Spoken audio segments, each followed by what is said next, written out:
자, 회관리 1급 문제 11번부터 20번까지 한번 보도록 하겠습니다. 자, 회관리 1급 문제 11번입니다. 단기 중에 물가가 계속 상승하고 기말 재고 수량이 기초 재고 수량 이상이라고 가정할 때 재고자산 원가 흐름에 대한 가정별로 해당 항목 크기로 비교한 것으로 올바르지 않은 것은 입니다. 자, 지금 현재 물가가 계속 지금 올라가고 있죠. 지금 기말 재고액 수량이 지금 많아야 기말 수량이 더 많다라고 보시면 돼요. 그러면은 물가가 올라가고 기말 재고액이 이제 더 많을 때 어떻게 되냐면은 단기 순이익을 봤을 때 선의선출법이 먼저고요. 그 다음에 평균법. 평균법은 이제 상세하게 이제 보자면은 이동평균법하고 그 다음에 총평균법 이렇게 갑니다. 그러니까 금액이 많이 남아요. 물가가 올라가고 기말재고액이 이제 많아지면은 그 다음이 후이선출법 순으로 갑니다. 물론 IFRS는 금지사항이죠. 그래서 이렇게 이제 보시면 되고, 그래서 단기순이익도 똑같아요. 근데 이제 매출원가는 어떻게 돼요? 매출원가는 반대로 가죠. 어떻게 되냐면은 후이선출법이 가장 높을 수밖에 없어요. 왜냐하면은 매출원가는 비용이기 때문에 비용이 높아지거든요. 그러니까 그러면은 남은 금액이 적어지게 돼요. 단기순이익이 적어지게 되죠. 그래서 매출원가는 크게 나올 수밖에 없고, 그 다음에 평균법, 이것도 이제 반대로 이제 보시면 돼요. 어떻게? 총평균법, 그 다음에 이동평균법, 이렇게. 그 다음에 선입선출법, 이렇게 순으로 이제 진행을 하게 돼요. 그 다음에 매출원가까지 하고, 그 다음에 이제 뭐 세금에 대한 법인세를 이제 보도록 합시다. 이제 세금은 당연히 이제 이익이 많이 나오면은 세금을 많이 납부해야 돼요. 그래서 선입 쪽이 가장 클 수밖에 없고요. 그 다음에 평균법. 뭐 어떻게 보냐면은 이동평균법, 그 다음에 총평균법, 그리고 후이선출법입니다. 이 순으로 가셔야 돼요. 왜냐면은 이익이 많이 나오면은 그만큼 세금도 많이 납부를 하기 때문에 그런 것도 있습니다. 자, 그렇기 때문에 틀린 거 한번 봅시다. 자, 기말재고액은 틀렸죠. 기말재고액이 지금 반대로 가 있죠. 그래서 기말재고액이 틀렸다라고 보시면 되겠고요. 매출 원가는 후입이 가장 크다. 맞는 거고, 단기순이익, 선입, 그 다음 법인세 비용, 선입이 가장 크다. 이렇게 적어놨죠. 그렇기 때문에 올바르지 않은 것은 1번으로 체크해 주시면 되겠습니다. 자, 회계관리 1급 문제 12번입니다. 주식회사 3일은 재고자산의 수량 결정 방법으로 실질 재고조사법을 사용하고 있습니다. 2021년 말 실질 조사 결과 파악된 재고자산 금액은 10만원이다. 다음에 추가 자료를 결산에 반영할 경우 재무상태표에 표시되는 재고자산 금액은 얼마인가? 입니다. 자, 실질 조사 결과예요. 그래서 파악된 재고자산 금액은 10만원입니다. 그래서 다음에 추가 자료를 결산에 반영할 경우 재무상태표에 이제 표시되는 재고자산이니까 자, 봅시다. 적성품 자, 한번 볼까요? 이중 수탁자가 제3자에게 판매한 적성품 15,000원이에요. 그러면 이 기말재고액 어떻게 돼야 돼요? 적성품이라고 하면은 약간 위탁 판매 쪽으로 보시면 돼요. 그럼 위탁 판매에서 남은 수탁자 재고는 어떻게 해줘야 돼요? 그렇죠. 위탁자 재고에 포함을 시켜야 되는 거죠. 그래서 얼마냐면은 15,000원 뺀 25,000원이 지금 현재 수탁자 재고에 포함되어 있으니까 그걸 더해 주셔야 돼요. 그 다음에 두 번째, 미착 상품입니다. FOB 선적지 인도 조건으로 매입한 상품이 선적되어 있답니다. FOB 선적지 인도 조건. 판매를 했냐, 구입을 했냐라고 했을 때 매입한 상품이라고 되어 있잖아요. 그러면은 선적지 인도 조건인 경우에는 매입에 해당하는 재고에 포함시키고요.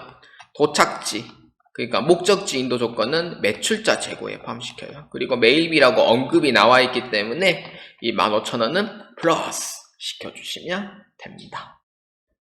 자, 그 다음에 세 번째, 시송품 25,000원입니다.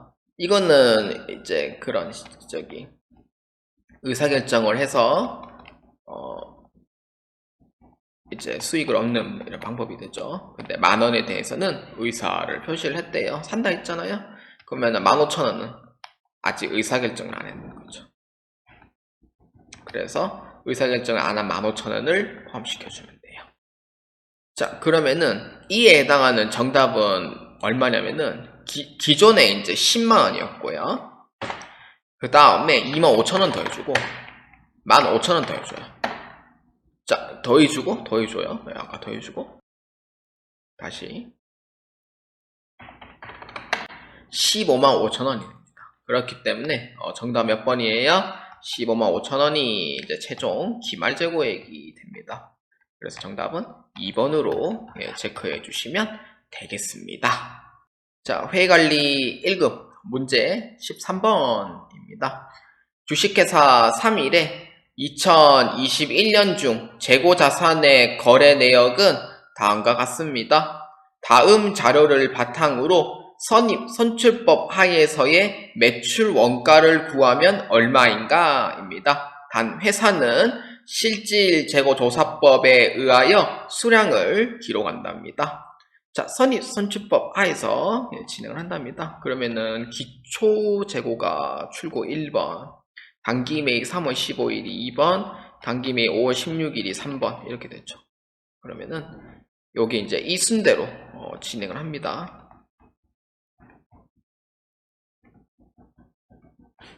자, 한번 봅시다. 자, 판매 가능한 수량은 2,500개인데 단기 매출은 8월 22일가 9월 18일에 매출했답니다.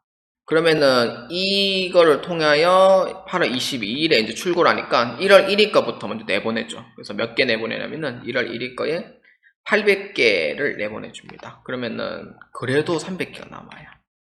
그래서 이렇게 되고, 그 다음에 9월 18일자를 내보낼 때 이제 어떻게 내보내냐면은 1월 1일자에 300개를 내보내고, 나머지 그 다음에 3월 15일자에 200개를 내보내고요.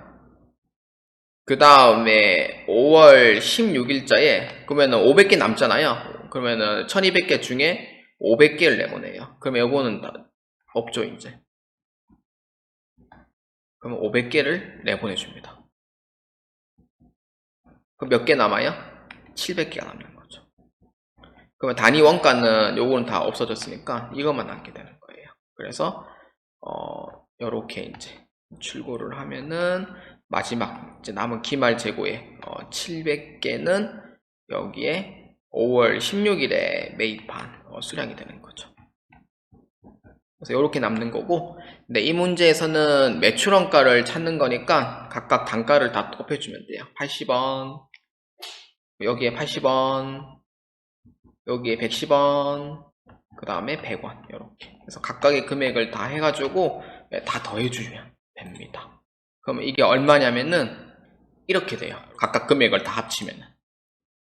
그러면은 요 4개를 다 더해주면 되죠. 64,000원, 24,000원, 22,000원, 5만원. 그럼 총 얼마예요? 16만원이 돼요.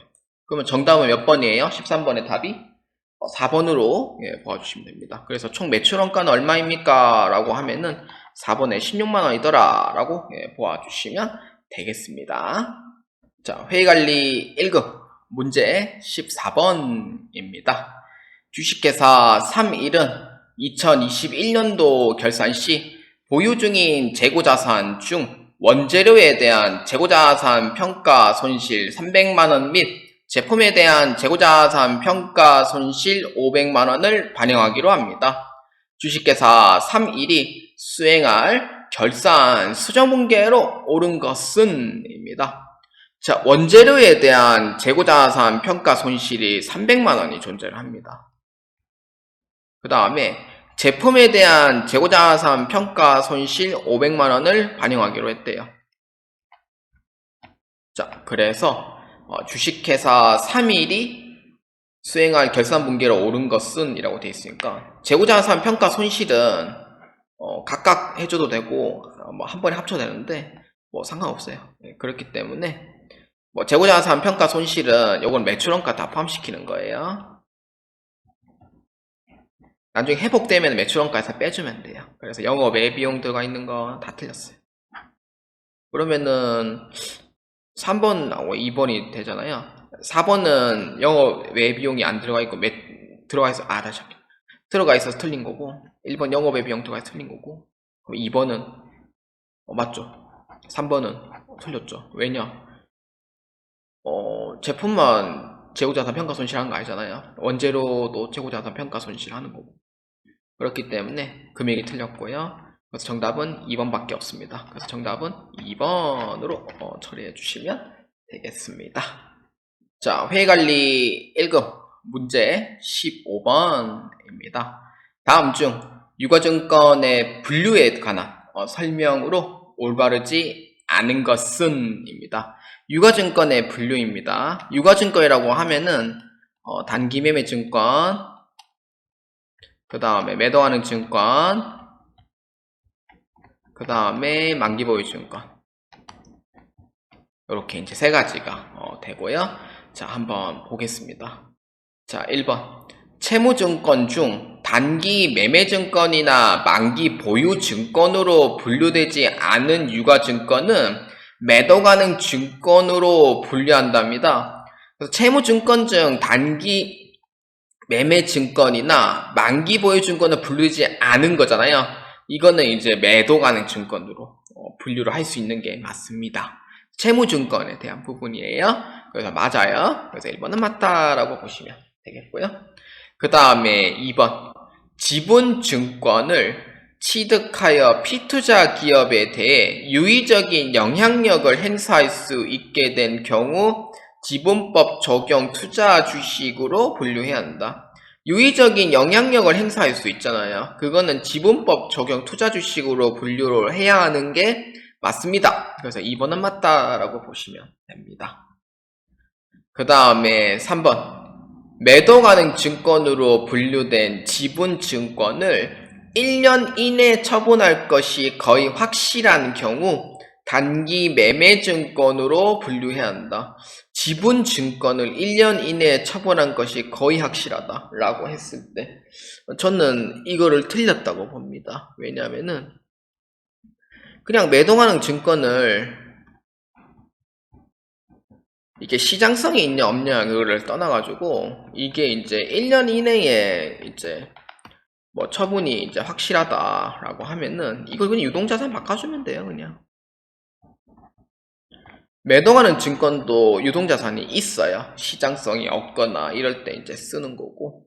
그래서 3번에 대한 부분은 틀렸다라고 보시면 돼요. 원래 매도하는 증권에서 단기 매매 증권은 시장성이 상실되고 나서 다시 시장성으로 복귀할 때 그쯤에 이제 분류 변경이 가능한데 이러한 이제 처분으로 인해서 단기 매매 증권으로 굳이 바꿀 필요는 없다는 거예요. 그렇기 때문에 3번이 틀렸다라고 보시면 되고요. 그 다음에 4번입니다.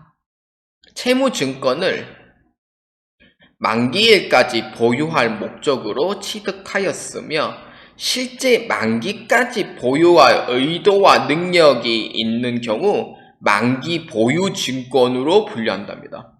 만기까지 보유할 목적으로 취득을 했어요. 근데 만기까지 보유할 의도와 능력이 있대요. 그럴 때는 만기 보유 증권으로 분류하는 게 맞습니다. 그래서 정답은 틀린 거 3번으로 체크해 주시면 되겠습니다.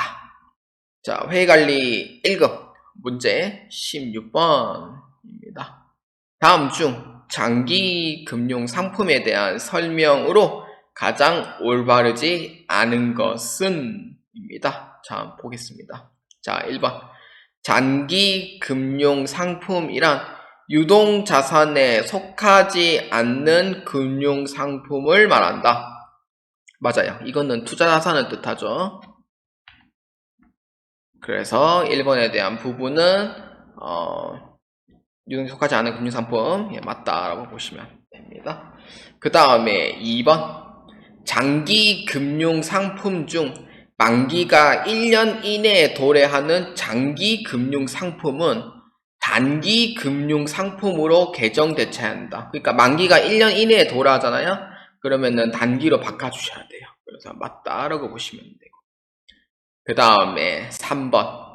장기 금융 상품은 실무적으로 단기 금융 상품 개정에서 일괄 처리한 후에 결산 시점에서 만기가 1년 이상인 금융 상품을 분리하여 장기 금융 상품으로 대체할 수 있다. 만기가 1년 이상이다. 그렇죠. 이거는 장기로 이제 변경이 가능하죠. 대체 분계 가능해요. 그래서 한 번은 맞다. 이렇게 보시면 되고. 자, 그래서 정답은 4번. 장기 금융 상품에 대하여 사용이 제한되어 있는 경우라도 주석으로 공시할 필요는 없다. 주석으로 이거는 공시해야 될 필요는 있어요. 왜냐하면은 이건 사용이 제한되어 있는데 왜 이거 사용이 제한되어 있죠? 라고 이제 공시해 줄 필요는 있다 라고 보시면 돼요. 그래서 정답은 4번으로 체크해 주시면 되겠습니다. 자, 회의관리 1급 문제 17번입니다. 주식회사 용사는 2021년도 1월 1일에 마포의 주식을 3천만원에 취득하고 매도가능 증권으로 계상하였습니다. 2021년도 말 해당 주식의 공정가치는 4,500만원입니다. 2022년도 중에 용산의 재경 담당자는 마포의 최종 부도 소식을 접하게 되었다. 자, 부도 소식을 접하게 되었어요. 휴지가 됐죠. 주식이. 그래서 회수 가능액은 2천만원으로 평가를 했습니다. 빨리 받아야 돼요. 부도 소식을 접하게 되었어요. 돈 빨리 받아야 되고 그래도 못 받는 경우가 많기 때문에. 그래서 손상차손 금액은 얼마입니까? 라고 물어보죠. 자, 일단은 흐름을 한번 보도록 할게요. 2021년도 1월 1일에 분기를 할 때 차변에 매도하는 증권으로 처리합니다. 물론 장기 투자니까 내 재산이 올라가게 돼요. 그러면 대변에 보통예금으로 처리합니다. 자, 그랬더니 2021년도 12월 말자가 되니까 가치가 4,500만원만큼 올라간 거예요. 그러면 가치가 올라간 거죠. 얼마만큼? 1,500만원만큼 가치가 올라간 거예요. 그래서 차변에 매도 가능 증권 가치가 1,500만원만큼 가치가 올랐어요. 올랐고요. 대변에 매도 가능 증권 평가이익이 됩니다. 그래서 얼마냐면은 1,500만원으로 처리를 해요. 그럼 이때는 주가가 엄청 뛰었다는 거잖아요. 그런데 2022년도 중에서 지금 최종 부도를 잊게 되었는 거예요. 그랬더니 회수 가능액은 2천만원만큼 평가를 했대요. 근데 현재 장부 금액은 얼마냐면은 4,500이거든요. 그러면은 최종 부도가 2천만원이니까 그러면 대변에는 매도 가능 증권으로 해가지고 회계 처리합니다. 장부 금액 4,500에서 2천만원의 차익 2,500만원만큼 처리해요. 근데 매도 가능 증권에 해당하는 평가이익이 있잖아요. 이 평가이익을 다 상계 처리해줘야 돼요. 무조건 1,500만원 다 상계하고 그럼 나머지 부분을 매도 가능 증권 손상차손으로 처리합니다. 왜냐하면은 평가이익이나 평가손실이 있으면은 그걸 다 회계 처리 다 해줘야 돼요. 다 상계 처리하고 그 나머지 금액을 이제 손상차손 잡아줘야 돼요. 그래서 얼마냐면은 1,000만원이 됩니다. 그래서 정답은 1번으로 체크해 주시면 되겠습니다. 자, 회의관리 1급 문제 18번입니다. 다음 중 지분율이 20% 미만인 경우에도 지분법으로 평가하는 경우로 가장 올바르지 않은 것은 입니다. 자, 1번 한번 보겠습니다. 피투자 기업의 이사회 또는 이에 준하는 의사결정 기구에서 의결권을 행사할 수 있는 경우입니다. 의결권 20% 미만인데도 의결권 행사할 수 있대요. 가능하죠? 그래서 이것도 지분법으로 봅니다. 그 다음에 2번 피투자 기업에게 유의적이지 않은 정보를 당해 피투자 기업에게 제공한 경우 유의적이진 않아요. 근데 20% 미만이라 하더라도 무조건 유의적인 정보를 줘야 되거든요. 그래야지 지분법이 성립이 되는데 유의적이지 않는 정보를 넘겨줬다고 해서 지분법을 하진 않습니다. 그래서 2번은 아니다 라고 보시면 되고요. 그 다음에 3번 자 한번 봅시다. 피투자 기업이 재무정책과 영업정책에 관한 의사결정에 참여할 수 있는 경우입니다. 재무정책과 영업정책에 의사결정에 참여를 할 수 있다. 맞죠? 이것도 유의적인 행사예요. 20% 미만인데도 유의적인 행사를 할 수 있다는 거예요. 왜냐? 재무정책과 영업정책은 사실상 회사 내부에 비밀이 많거든요. 그래서 그걸 의사결정에 참여한다? 상당한 영향력이 있다고 보시면 돼요. 그래서 그 정도로 보시면 되고, 그래서 4번 자 한번 봅시다. 피투자 기업의 유의적인 거래가 투자 기업과 이루어진 경우, 이거는 뭐 아주 중요한 정보를 이제 갖고 있는 거죠. 그래서 그거를 이제 교환을 하는 거고요. 그렇기 때문에 지분법이 맞습니다. 그렇기 때문에 이에 대해서 올바르지 않은 부분은 2번으로 체크해 주시면 되겠습니다. 자, 회의관리 1급 문제 19번입니다. 컴퓨터 판매 사업을 영위하는 주식회사 3일이 보유한 단기 매매증권과 매동하는 증권의 기말 공정가치법에 따른 평가 손익은 재무제표에 각각 어떠한 항목으로 공시하여야 되는가? 입니다. 단기 매매증권과 매동하는 증권의 기말 공정가치법이에요. 자, 한번 볼까요? 단기 매매증권의 평가 손익은요, 이거는 수익 비용으로 봐요. 왜냐하면은 매수 매도가 적극적이기 때문에 어차피 팔 건데 그래 미실현인데도 그래 실현된 걸로 해라 라는 뜻이에요. 그렇기 때문에 영업외 손익으로 봅니다. 그럼 3, 4번의 답은 자연스럽게 틀리게 돼요. 근데 매동하는 증권의 평가 손익은 게다가 장기 투자를 또 목적으로 하다 보니까 미실현에 대해서는 수익 비용으로 처리를 할 수가 없어요. 실현주의의 원칙에 의해서 이제 수익을 처리하는데 미실현은 수익이 아니거든요. 그래서 수익 비용 처리가 안 되는 대신 자본으로 이제 처리합니다. 그러니까 순재산이 올라간 걸로 일단 취급을 하는 거예요. 그래서 자본으로 처리하면은 기타 포괄손익 누계액으로 처리합니다. 영업의 손익하면 다 틀려요. 그러면은 이에 두 개 다 맞는 게 몇 번이 돼요? 1번으로 올바른 답이다 라고 보아주시면 되겠습니다.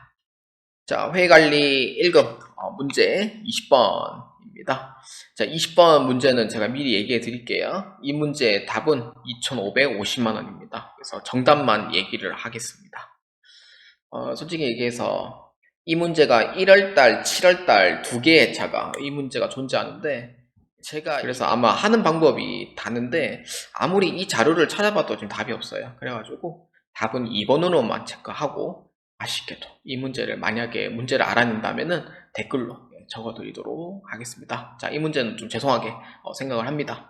그래서 정답은 2번으로만 봐주시기 바랍니다.